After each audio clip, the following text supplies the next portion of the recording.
अकोला शहरात सुप्रसिद्ध अभियंता व मॅग्सेसे पुरस्कार विजेते सोनम वांगचुक यांच्या अटकेच्या निषेधार्थ कॅन्डल मार्च पार पडला। नागरिक, विद्यार्थी व सामाजिक संघटनांनी हातात मेणबत्त्या व फलक घेऊन शांततेच्या मार्गाने आपला आवाज उचलला।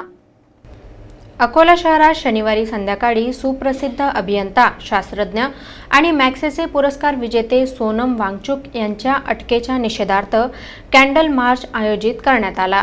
गांधी जवाहर बाग येथे प्रारंभ झालेल्या या शांततेच्या मार्गे निघालेल्या मार्चमध्ये नागरिक, विद्यार्थी, शिक्षक आणि विविध सामाजिक संघटनांचा सहभाग होता।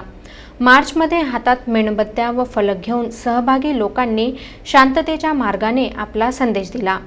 कॅन्डल मार्चचा समारोप हुतात्मा स्मारक येथे करण्यात आला, जिथे सहभागी संघटनांनी सोनम वांगचुक यांना तातडीने मुक्त करा, तसेच पर्यावरण रक्षकांचा आवाज दाबला जाऊ शकत नाही असे घोषणाबाजी केली। यामध्ये किसान ब्रिगेड, मराठा सेवा संघ, संभाजी ब्रिगेड, भ्रष्टाचार विरोधी आंदोलन, निर्भय बनू जन आंदोलन, जिल्हा सर्वोदय मंडळ, मराठी पत्रकार संघ, जकेरिया फाउंडेशन, महाराष्ट्र बहुजन पत्रकार संघ, राष्ट्र सेवा दल, अखिल भारतीय समाजवादी अध्यापक संघ, नारी शक्ती सेवा फाउंडेशन आणि इतर सामाजिक व शैक्षणिक संघटना सहभागी होत्या। सर्वांनी एकत्र येऊन शांततेच्या माध्यमातून विचार आणि समाजसेवेचा संदेश दिला।